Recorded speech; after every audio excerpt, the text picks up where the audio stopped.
जो सपना देखना भी सिखा गए और जीना भी। मिसाइल मैन के नाम से विख्यात डॉक्टर APJ अब्दुल कलाम।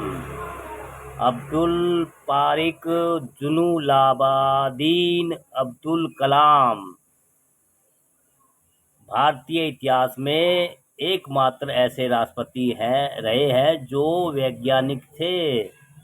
देश के महान वैज्ञानिक होने के साथ साथ वह एक अद्भुत इंसान और एक प्रेरणादायक नेता भी थे। सादगी, मित्रवैरिता और ईमानदारी जैसे विलक्षण गुणों की मिसाल डॉक्टर कलाम ने अपने इन्हीं गुणों की बदौलत समस्त देशवासियों का दिल जीत लिया था।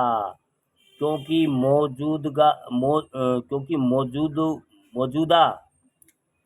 मौजूदा राजनीतिक परिवेश में ऐसे गुणों वाले व्यक्ति का मिलना दुर्लभ है। यही कारण है कि करोड़ों लोग आज भी उन्हें अपना प्रेरणा स्रोत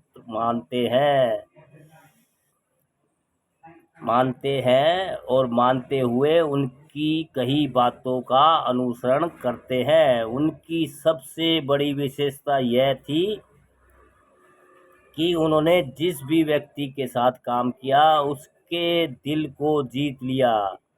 देश की युवा पीढ़ी को संदेश देते हुए वह कहते थे कि भारत के युवा वर्ग में हिम्मत होनी चाहिए कि वह कुछ अलग सोच सके, हिम्मत हो कि वह कुछ खोज सके, ऐसे नए रास्तों पर चलने की हिम्मत हो, जो असंभव को हो उसे खोज सके और मुसीबतों को जीत कर सफलता हासिल कर सके।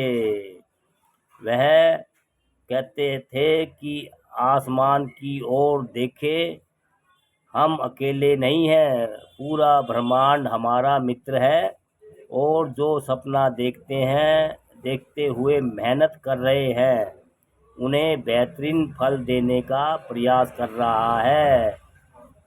सपना सच हो इसके लिए जरूरी है कि आप सपना देखें। 15 अक्टूबर 1931 को तमिलनाडु के रामेश्वर में एक गरीब परिवार में जन्मे अब्दुल कलाम गरीबी और कठिन परिस्थितियों के बावजूद उच्च शिक्षा प्राप्त कर वैज्ञानिक बने थे, जिनके नेतृत्व में डॉक्टर अब्दुल कलाम की पुण्यतिथि 27 जुलाई का विशेष है भैया ये। पर वैज्ञानिक बने थे जिनके नेतृत्व में भारत कई उपग्रह तथा स्वदेशी मिसाइलें बनाने में सफल हुआ और परमाणु शक्ति संपन्न राष्ट्र भी बना। उन्होंने DRDO तथा इसरो की कई महत्वपूर्ण परियोजना पर काम कर उन्हें सफल बनाया। अपने जीवन काल में उन्होंने विंग्स और fire, United mind India 2020, a vision for new millennium इत्यादि 30 से भी ज्यादा पुस्तकें लिखी। 1999 से 2001 के बीच में भारत के प्रमुख वैज्ञानिक सलाहकार रहे तथा 2002 से 2007 तक भारत के 11वें राष्ट्रपति रहे।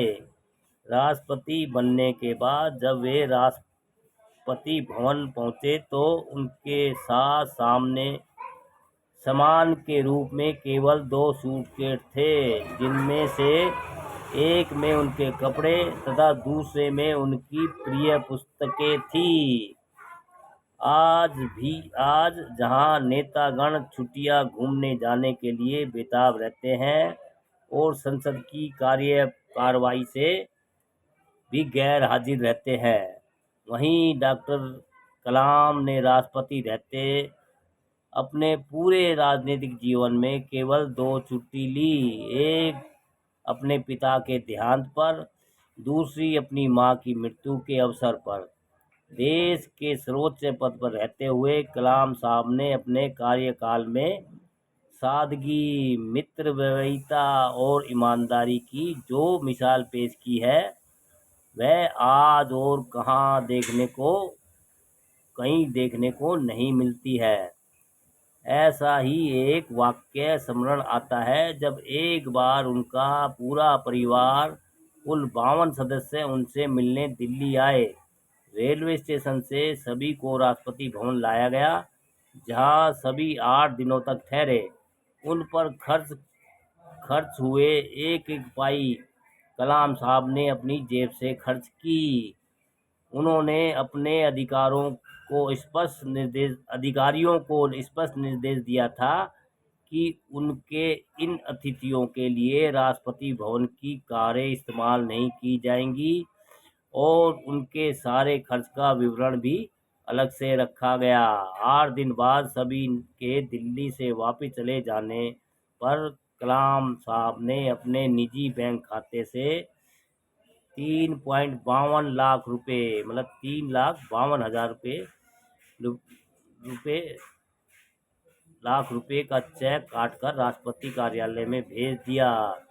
राष्ट्रपति पद पर रहते हुए उन्होंने कभी किसी का कोई उपहार अपने पास नहीं रखा।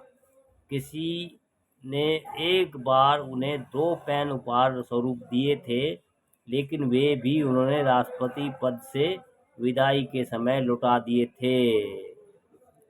यह महान विभूति 27 जुलाई 2015 को भारतीय प्रबंधन संस्था शिलोंग में एक कार्यक्रम के दौरान छात्रों को संबोधित करते हुए अचानक दिल का दौरा पड़ने पर सदा के लिए चिर निद्रा में लीन हो गए। दोस्तों, योगेश कुमार गोयल जी का लेख है। और भैया, हमारे भारतवर्ष के लिए अब्दुल कलाम जी का जो जीवन संघर्ष है, जो उन्होंने वैज्ञानिक, ये मिसाइल मैन इसलिए कहते हैं कि जो आज हमारे पास मिसाइल है वो अब्दुल कलाम जी की देन है, जो सपना देखना भी सिखा गए और जीना भी। डॉक्टर अब्दुल कलाम जी की पुण्यतिथि 27 जुलाई पर विशेष है जी। अगर आपको जानकारी अच्छी लगती है तो लाइक, कमेंट, शेयर भी करते रहिए दोस्तों।